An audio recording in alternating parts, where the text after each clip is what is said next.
चलिए अब देखते हैं अपन क्या देखते हैं भाई, स्टोमेटा। ये स्टोमेटा की क्या है, संरचना है। तो जनरली देखते हैं ये पौधे की क्या है, पत्ती है। तो पौधे के पत्ती के ऊपरी और निचली सतह पर छोटे छोटे क्या पाए जाते हैं, छिद्र पाए जाते हैं। इसी छिद्र को हम क्या कहते हैं भाई, स्टोमेटा कहते हैं। क्लियर है। अब देखते हैं कि जो डाइकाट का स्टोमेटा होगा, डाइकाट के प्लांट में जो स्टोमेटा होगा वो जनरली किडनी शेप्ड होता है।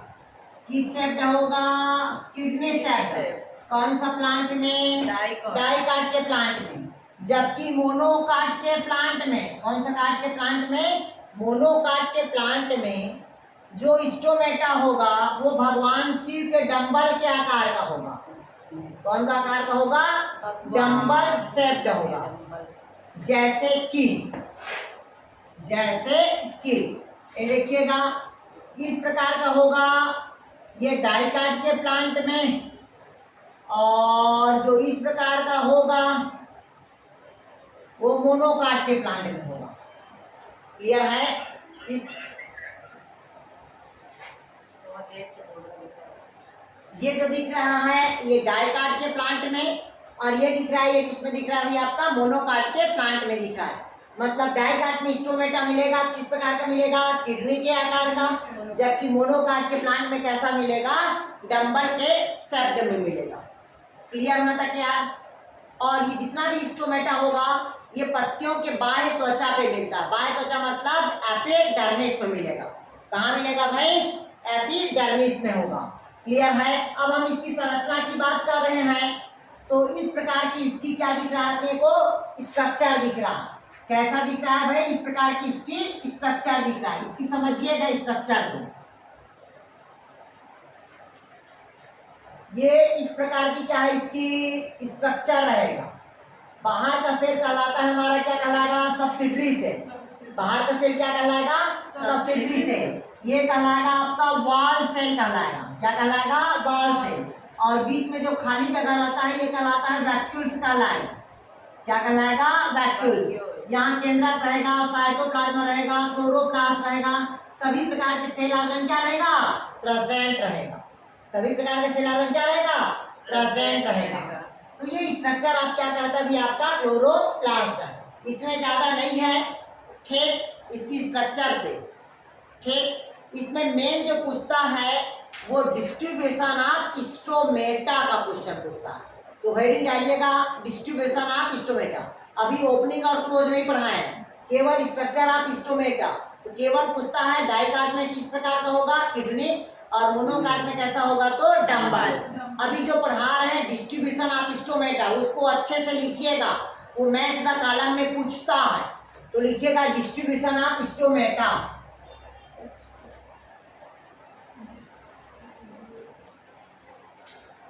Distribution of stomata.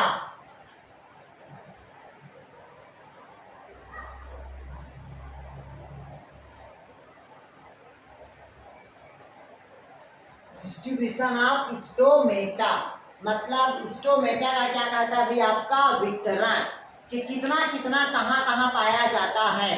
तो पहला लिखिएगा आप लोग सेब, एप्पल एंड मलबरी टाइप। पहला लिखिएगा एप्पल एंड मलबरी टाइप। लिखिएगा एप्पल एंड मलबरी टाइप। पहला कैसा प्रकार कहता है भाई, एप्पल एंड मलबरी टाइप प्रकार, मतलब कहता है सेब और सहतूत प्रकार का। सेब और सहतूत प्रकार का, सेब और सहतूत प्रकार का जो स्टोमेटा मिलेगा वो कहाँ मिलता है, तो इसको लिखिएगा सेब में, आड़ू में और वालनट में। एग्जाम्पल कहाँ लिखेंगे, सेब में, आड़ू में और वालनट में। आड़ू, आड़ू आलू नहीं है, आड़ू और कुछ होता होगा, आड़ू फल है सर, ये क्या फल है। फल, हाँ वही फल फ्रूट है। अब इसको समझिएगा कि एप्पल और मलबरी टाइप का स्टोमेटा कहाँ पाया जाता है। तो इस प्रकार का जो स्टोमेटा होगा वो केवल पत्तियों के निचली सतह पे होगा। ये क्या है भी आपका, पत्ती है। तो पत्ती के केवल निचली सतह पे मिलेगा वो क्या होगा आपका एप्पल एंड मलबरी टाइप का स्टोमेटा होगा। ठीक, दूसरा लिखिएगा, दूसरा होता है आलू प्रकार का, आलू मतलब पोटैटो टाइप, लिखिएगा पोटैटो टाइप। इसका एग्जाम्पल लिखिएगा, आलू और सेम में होता है, आलू और सेम में। तो कहता ये है इस प्रकार के जो स्टोमेटा होगा वो पत्तियों के निचली त्वचा पर अधिक तथा ऊपरी त्वचा पर कम संख्या में आता है। इधर देखिएगा, पौधे के क्या है, पौधे की पत्ती है, कहता है ऊपरी सतह पे क्या होगा, बताता है भाई आपका बाह्य त्वचा की संख्या क्या होगा, कम होगा, और निचली सतह पे क्या होगा, ज्यादा। जैसे निचली में 1 2 3 4 5 6 7 8 9 10 है, तो ऊपर में कितना होगा आपका, कम होगा। मतलब ऊपर में क्या रहेगा, कम, और निचली सतह पे क्या होगा, ज्यादा। ठीक, तब वो क्या कहलाएगा, हमारा पोटैटो टाइप स्टोमेटा होगा। ये मैं पहले बता दिया हूँ, मैच द कॉलम में पूछता ही है यार। ठीक, तीसरा लिखिएगा जई प्रकार का, जई मतलब ओट प्रकार का, OAT ओट टाइप का। ओट मतलब जई प्रकार का कहता है इस समूह में पौधों की पत्तियों को ऊपरी निचली दोनों बाह्य त्वचा पर रंध्रों की संख्या समान होती है। जैसे कि उदाहरण लिखिएगा, जई मक्का और लिखिएगा घास। इधर देखिएगा, ये पौधे के पत्ती है, पौधे के पत्ती के ऊपरी और निचली सतह पे क्या होगा, बराबर होगा। स्टोमेटा क्या होगा, बराबर होगा ऊपरी और निचली सतह पे।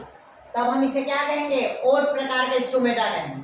किसमें मिलेगा, जई पे, मक्का में और घास में, दोनों में इक्वल रहेगा, ऊपरी सतह में भी और निचली सतह में भी।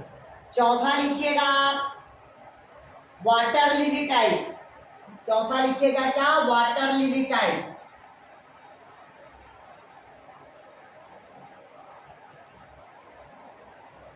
एग्जाम्पल लिखिएगा वाटर लिली टाइप का। अब ये फ्री फ्लोटिंग प्लांट है, जितने भी पौधा पानी में तैरने वाला होगा, कौन से प्लांट आते हैं भाई, free floating plant, free floating plant. जैसे जलकुंभी है, ट्रापा है, ये सब क्या है, फ्री फ्लोटिंग प्लांट। उसमें जो स्टोमेटा होगा वो वाटर लिली टाइप होगा। कैसा होगा, वाटर लिली टाइप। इस प्रकार के जो स्टोमेटा होगा ये केवल पत्तियों के ऊपरी बाह्य त्वचा पर पाए जाते हैं। केवल पत्ती के कहाँ मिलेगा, ऊपरी बाह्य त्वचा पे, केवल बाहर पे मिलेगा, आउटर साइड में मिलेगा। आउटर मतलब बाहर में, इनर में प्रेजेंट नहीं होगा, वो कहलाता है वाटर लिली टाइप स्टोमेटा होगा। और पांचवा लिखेगा अंतिम, जिसको बोलते हैं पोटोमोजिटान प्रकार का। पांचवा लिखेगा पोटोमेजिटान प्रकार का, लिखिएगा पोटोमेजिटान टाइप। कहता है इस प्रकार के जो स्टोमेटा पौधे पत्तियों पर रंध्रों का अभाव होता है, रंध्र उपस्थित भी होते हैं, केवल क्रियाहीन, नॉन फंक्शनल होगा। इधर देखिएगा, ये पौधा का क्या होता है, पत्ती होगा, इसमें स्टोमेटा क्या रहेगा, अब्सेंट होगा। क्या रहेगा, स्टोमेटा अब्सेंट। अगर प्रेजेंट है तो क्या होगा, वो नॉन फंक्शनल होगा। नॉन फंक्शनल मतलब अक्रियाशील होगा। इसमें होगा तो पोटोमेजिटान टाइप में। इसका एग्जांपल लिखिएगा, जलीय पौधे, सबमर्ज्ड एक्वेटिक प्लांट, लिखिएगा सबमर्ज्ड एक्वेटिक प्लांट।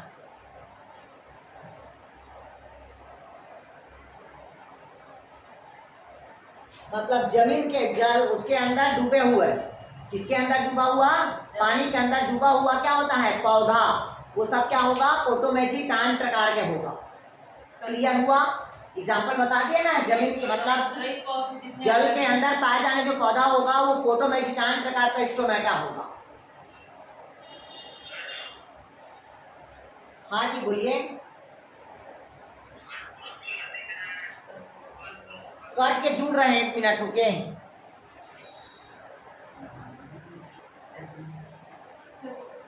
इधर देखिएगा, मैं बताया डिस्ट्रीब्यूशन ऑफ स्टोमेटा। स्टोमेटा वितरण के आधार पर कितने प्रकार का होगा? 5 प्रकार के। पहला बताया आप लोगों को, क्या पढ़ाया? एप्पल एंड सेब, मलबरी टाइप का। दूसरा किसमें बताया? Potato type. तीसरा क्या होगा? ओट टाइप। चौथा क्या होगा? Water lily. पांचवा क्या होगा? फोटो मैजिक टाइम टाइप का होगा। ये क्या हो गया? Distribution of stomata.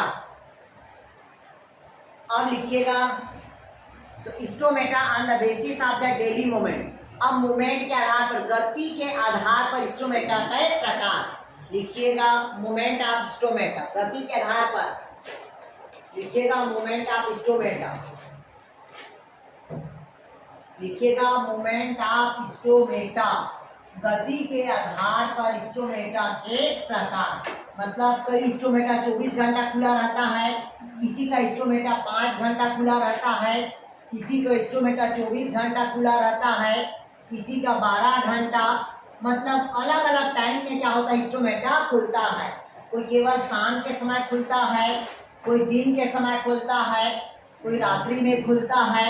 इस प्रकार के क्या होता है? उसकी मोमेंट होती है स्टोमेटा। यहाँ से भी क्वेश्चन बनता है मेजदा कॉलम में।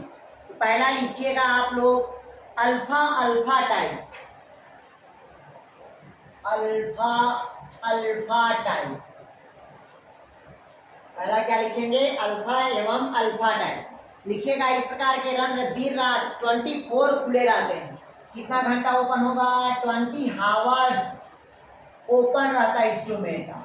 24 घंटा ओपन रहेगा ये स्टोमेटा। वो किस प्रकार के होगा? Alpha alpha. एग्जाम्पल लिखिएगा, सरसों, मूली, मटर, सेम।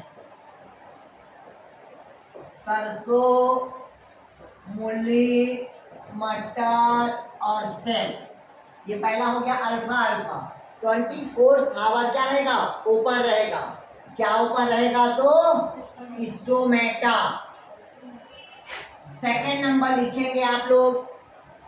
सेकंड नंबर कहता है जौ, पोटैटो प्रकार का, पोटैटो टाइप।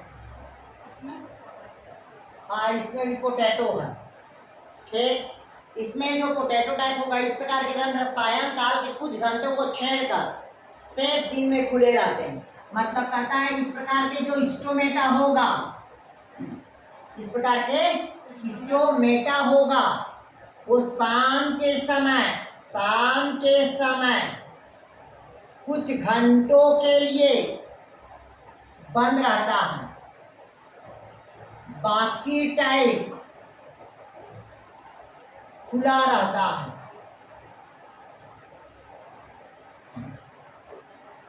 देखिएगा, आलू प्रकार का जो रंध्र होता है वो स्टोमेटा शाम के समय कुछ समय के लिए क्या रहता है? बंद रहता है। बाकी टाइम पूरा दिन भर क्या रहता है? आपका खुला रहता है।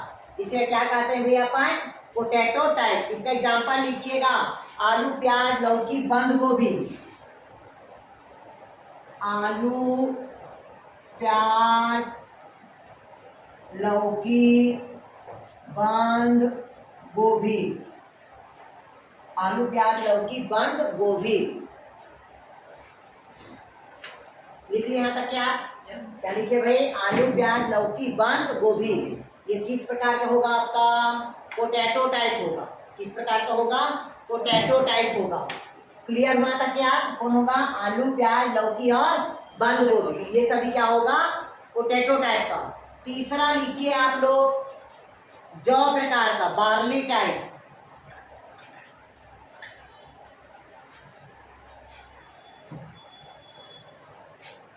तीसरा लिखिए बार्ली टाइप, जौ प्रकार का। तो लिखिएगा, इस प्रकार का जो रंध्र होता है कुछ दिन में कुछ घंटों के लिए खुलते हैं। मतलब कुछ घंटे के लिए बस खुलता है 24 घंटा में से। ठीक, बाकी शेष दिन क्या होता है? रात्रि में बंद रहते हैं। ठीक, उदाहरण लिखिएगा, जौ, गेहूं, लिखिएगा जौ, गेहूं, धान। हाँ, मतलब ये दिन को कुछ घंटे के लिए खुलता है। लिखिएगा 5 से 10 घंटा खुलता है, बाकी टाइम क्या रहता है? बंद रहता है। लिख लीजिएगा 5 से 10 घंटा खुलता है, बाकी टाइम क्या रहता है? आपका बंद रहता है। तो ये बता दिया मैं कि आप लोग को स्टोमेटा के ओपनिंग और क्लोजनिंग के आधार पर। अभी इसका एग्जांपल क्या बता जाओ? बोला तो यार जौ, गेहूं, धान। अब हेडिंग डालिएगा आप लोग रंध्र का खुलना और बंद होना। हेडिंग डालिएगा आप लोग mechanism of transpiration, stomata open and close.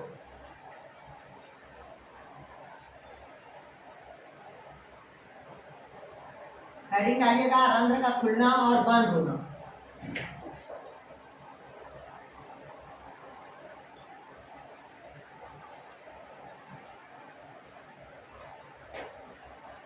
लिखिएगा मूवमेंट ऑफ स्टोमेटा, नहीं स्टोमेटा का ओपनिंग है क्लोज।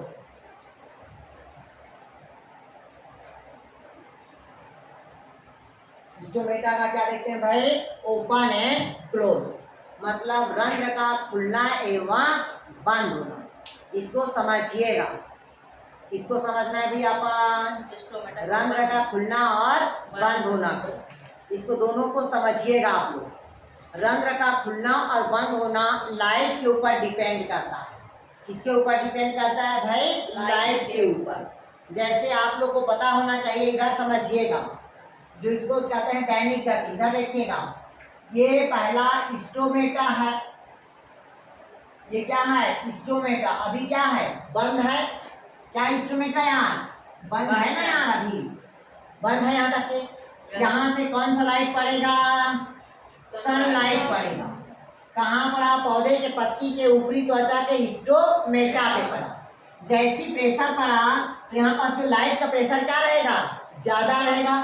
मतलब कहता है कि उस पौधे में कौन सा प्रेशर? टर्गर प्रेशर, मतलब स्फीति दाब क्या होगा? हाई होगा, अधिक होगा। और इस स्टोमेटा का जो वाल प्रेशर होगा, इसकी जो प्रेशर होगी, कौन सा प्रेशर? वाल प्रेशर, वो क्या होगा? लो होगा। तो स्टोमेटा क्या हो जाएगा? ओपन हो जाएगा। ये देखिएगा, ध्यान से सुनिएगा। अभी स्टोमेटा क्या है? बंद है। ठीक, यहाँ से कौन सा प्रेशर पड़ रहा है? टर्गर प्रेशर पड़ रहा है। और ये बॉडी का क्या होगा? वाल प्रेशर। ये वाल प्रेशर क्या होगा? ढीला होगा, तभी अंदर जाएगा। मतलब कहता है टर्गर प्रेशर क्या होगा? हाई होगा।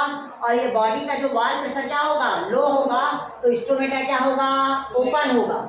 जैसे यहाँ पास से लाइट पड़ेगा तो यहाँ पास जब प्रेशर पड़ेगा तो ये वाला क्या हो जाएगा? ऐसे फैल गया। फैला कि नहीं फैलाया? तो स्टोमेटा क्या हो गया? ओपन हो गया। मतलब स्थिति दाब क्या होगा? अधिक। और कोशिका भित्ति का वाल दाब क्या होगा? कम होगा। तो स्टोमेटा क्या हो जाएगा? ओपन हुआ। और हुआ कि नहीं हुआ यार? और वहीं पास अगर स्थिति दाब क्या हो जाएगा? कम हो जाएगा। और वाल प्रेशर का दाब क्या हो जाएगा? ज्यादा होगा। तो स्टोमेटा क्या हो जाएगा? क्लोज हो जाएगा। भाई ये अभी पड़ा है, स्थिति दाब पड़ा है ना, होल हुआ ना, ये बॉडी का क्या हुआ? वाल प्रेशर। तो स्टोमेटा क्या हो गया? ओपन हो गया। अब इसको मैं खींच दिया तो स्थिति दाब क्या हो गया? कम हुआ। और बॉडी का वाल प्रेशर दाब क्या हो गया? ज्यादा हुआ। स्टोमेटा क्या हो गया? क्लोज हो गया। पहला पॉइंट समझ आ गया? सर टर्गर प्रेशर का हाई एंड लो होना सनलाइट पे डिपेंड करता है, ये कह सकते हाँ हैं ना सर? हाँ भाई, लाइट रहेगा तो स्टोमेटा क्या हुआ? ओपन। लेकिन कुछ जीरो पीटी प्लांट है जो लाइट के एब्सेंट में भी स्टोमेटा क्या होता है? ओपन होता है भाई। जैसे 24 घंटा बताया आप लोग को, ठीक, तो उसमें कंफ्यूज नहीं होना है। तो उसके लिए लाइट इफेक्ट नहीं होता, उसमें एक प्रेशर होता है। सर तो 24 घंटा वाला मूली सर से अगर बोले तो जीरो पीटी करो नहीं यार, समतापिक प्लांट है वो। ये आप लेकिन जीरो पीटी प्लांट में अधिकतर रात में स्टोमेटा खुलता है बोला। ठीक, पढ़े हो क्या आप लोग? कैम्प साइकिल में पढ़े हो ना? भूल गए हो तो उसमें कैम्प साइकिल में, रेफ्रिजरेशन प्लांट में। ठीक, तो पहला स्टोमेटा वाला समझ आ गया। दूसरा देखते हैं अपन स्टार्च शर्करा परिवर्तन सिद्धांत। देखिएगा क्या कहते हैं भाई? स्टार्च शर्करा सिद्धांत परिवर्तन।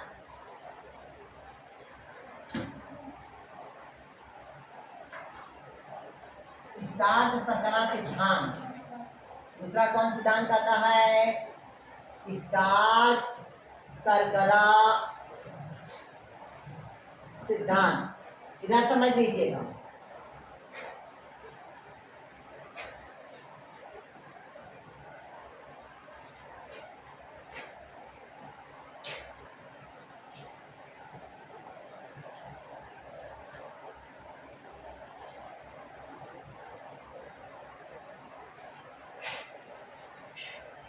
इधर समझिएगा क्या कहता है भाई, स्टार्च शर्करा सिद्धांत। जब स्टार्च से, इधर समझिएगा, स्टार्च से क्या बनेगा, ग्लूकोज बनेगा। स्टार्च से क्या बनेगा, ग्लूकोज बनेगा, तो स्टोमेटा क्या हो जाएगा, क्लोज होगा। और ग्लूकोज से क्या बनेगा, स्टार्च बनेगा, तो स्टोमेटा क्या होगा, खुल जाएगा, ओपन होगा। आया समझ गया, नहीं आया? तो दिन को क्या बनता है रे, और रात में क्या बनता है, ग्लूकोज। तो दिन से धीरे धीरे कहाँ जाएगा, रात जाएगा, तो स्टोमेटा क्या हो रहा है, क्लोज हो रहा है। और रात से कहाँ आएगा, दिन, तो दिन को स्टोमेटा क्या होगा, ओपन। तो जब pH 7 रहेगा तो स्टोमेटा क्या हो जाएगा, बंद, और pH 5 रहेगा तो स्टोमेटा क्या होगा, ओपन। ये है समझ गया? यस, स्टार्च से जब ग्लूकोज बनेगा तो स्टोमेटा क्या हो जाएगा, बंद, बंद हो जाएगा। और ग्लूकोज से क्या बनेगा, स्टार्च, स्टोमेटा क्या हो जाएगा, ओपन। 2 पॉइंट हो गया। तीसरा पॉइंट,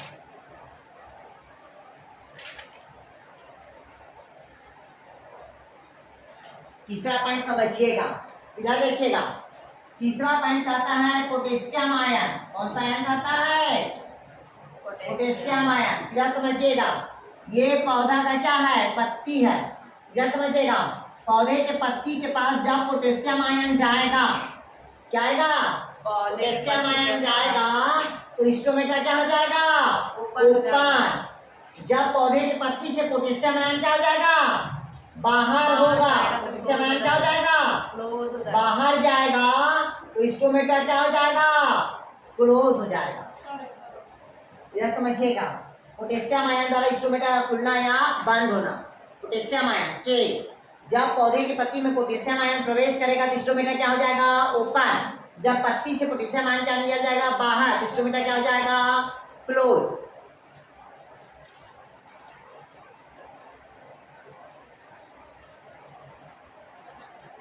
अब इसको प्रभावित करने वाले कुछ कारक हैं, तो कारक को पढ़ाने की जरूरत नहीं है, क्योंकि 2 ही कारक होता है, एक एक्सटर्नल कारक और दूसरा क्या होता है, इंटरनल कारक होता है। क्लियर हुआ यार, कौन कौन से कारक होता है, एक्सटर्नल और इंटरनल कारक होता है। अब छोटा सा एक शब्द और दिया है इसमें, जिसको कहते हैं ब्लीडिंग। ब्लीडिंग बोलते हैं और गटेशन बोलते हैं। क्या बोलते हैं, गटेशन। तो गटेशन लिखिएगा बिंदु स्त्रावण को।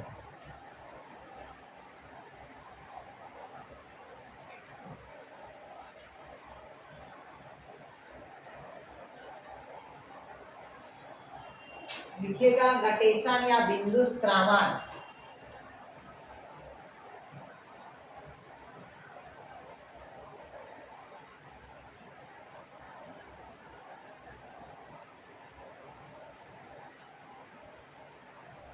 लिखिएगा गटेशन या बिंदु स्त्रावण। इसको समझिएगा, कहता है पौधे के पत्ती से जल का बूंद के रूप में बाहर निकलना। जल का बूंद के रूप में क्या निकलना, बाहर निकलना, क्या कहलाता है, गटेशन कहलाता है। लिखिएगा पौधे के पत्ती से बूंद का मतलब जल का ड्रॉप के रूप में बाहर निकलना।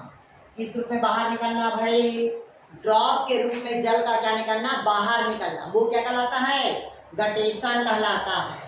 और गटेशन के रोज सर्वप्रथम कौन सा प्लांट में देखा गया है, तो नास्टरसियम के प्लांट में देखा गया है। नास्टरसियम के प्लांट, और दूसरा कौन सा पौधे पे देखा गया अभी आपका, जौ पौधे पे देखा गया है। ठीक, अब इसका डायग्राम बना लीजिएगा भाई। नास्टरसियम और जौ के प्लांट में देखा गया है। इधर देखिएगा, अब कहता है गटेशन। गटेशन मतलब होता है बिंदु स्त्रावण। मैं पहले बताया, पौधे के पत्ती से जल का बूंद के रूप में क्या निकलना, बाहर निकलना, ये कहलाता है गटेशन कहलाता है। अब गटेशन कौन सा प्लांट में देखा, बोला नास्टरसियम के प्लांट में और जौ के प्लांट। जब हम उसकी सेक्शन कटिंग करते हैं, ये देखिएगा, ये आपके पास एक पौधा का है, ये देखिएगा ऐसा रहता है, गौर किए हो, और ऐसा यहाँ से क्या होता है, बूंद के रूप में जल क्या होता है, टपकता, तब उसे क्या कहते हैं, गटेशन। और उसी का हम क्या देख रहे हैं भाई, इसका डायग्राम देख रहे हैं। क्या देख रहे हैं, इसका डायग्राम। हाँ, ओस बोलते हैं ना, जैसे बरसात के ठंड के दिन में होता है। तो ये जब करता है तो जल जिस जगह से निकलता है उसको कहते हैं हाइड्रोथोड कहते हैं। क्वेश्चन पूछता है कि जल जिस जगह से बाहर निकलता है उस जगह को क्या कहते हैं? हाइड्रोथोर कहते हैं। और जल जिस जगह पे संग्रहित होता है उस जगह को कहते हैं इपिथेम कहा जाता है। क्या कहा जाता है इसको? इपिथेम। इसी दो को पूछता है। और ये जो दिख रहा है ये क्या कहलाएगा? वेट एंडिंग कहलाता है। क्या कहलाएगा? Wet ending. अगर पूछा गटेशन क्या है तो पौधे से जल का बूंद के रूप में बाहर निकलना, वो क्या कहलाएगा? गटेशन कहलाएगा। किस जगह से बाहर निकलेगा? तो हाइड्रोथोर के जगह से। और कहाँ संग्रहित होगा पूछेगा तो इपिथेम में क्या रहेगा? संग्रहित होगा। क्लियर में तक क्या? गार्ड सेल कौन सा है? क्या बोले? Guard cell. गार्ड सेल मतलब इसके आसपास जितने भी रहेगा वो सब क्या है? गार्ड सेल है। उसको सपोर्ट प्रदान करता है हाइड्रोथोर के पोर को। ठीक, इसी में थोड़ा सा लिखेंगे आप लोग ब्लीडिंग। इसी में लिखिएगा ब्लीडिंग। तो कहता है पौधे के शाकीय भाग से या काष्ठीय भाग को काटने से तो जो जल होता है वो क्या होता है? ऐसे टपकते रहता है, ऐसे रस निकलते रहता है, जैसे आंसू निकलता है ना, तो आंसू के समान जल का बाहर निकलना क्या कहलाता है? ब्लीडिंग कहलाता है। लिखिएगा आंसू के समान पौधे के कटे हुए भाग से जल का बाहर निकलना वो कहलाता है ब्लीडिंग कहलाता है। क्या कहलाएगा? वो ब्लीडिंग कहलाता है। ठीक, अब लिखिए, अगला लिखिएगा। कहता है कि वाष्पोत्सर्जन की दर को मापने वाले यंत्र का नाम। पहला लिखिए यंत्र का नाम। वाष्पोत्सर्जन की दर को मापने वाले यंत्र का नाम, केवल यंत्र लिखिएगा। पहला लिखिएगा गैनांक पोटोमीटर, जो वाष्पोत्सर्जन की दर को मापता है। पहला लिखिए गैनांक पोटोमीटर। दूसरा डार्विन का पोटोमीटर। पहला गैनांक पोटोमीटर, गैनांक को हाँ गैनांक पोटोमीटर। डार्विन का पोटोमीटर, फोटो है। पोटो डार्विन का पोटोमीटर और फार्मर का पोटोमीटर। ये तीन होता है जिसे वाष्पोत्सर्जन की दर को मापा जाता है। पहला कौन सा होगा? गैनांक पोटोमीटर। दूसरा डार्विन का पोटोमीटर। तीसरा फार्मर का पोटोमीटर। इसे केवल क्या किया जाता है? वाष्पोत्सर्जन की दर को ज्ञात किया जाता है। एक और लिखेगा बेल्जार मेथड। एक और लिखेगा बेल्जार का मेथड, उससे भी ज्ञात किया जाता है वाष्पोत्सर्जन को। बेल्जार की मेथड कल नेक्स्ट में हम पढ़ाएंगे पौधों में खनिज पोषण। तो आज इतना ही पढ़िएगा अभी, जब तक अभी वो है क्या बोलते हैं इसको यार, नौटप्पा लगा है, तब तक 1 ही 1.5 घंटा पढ़ेंगे भाई। बहुत ज़्यादा गर्मी है यार। रीडिंग वाले में ताकि इसमें होता है और एक मिनट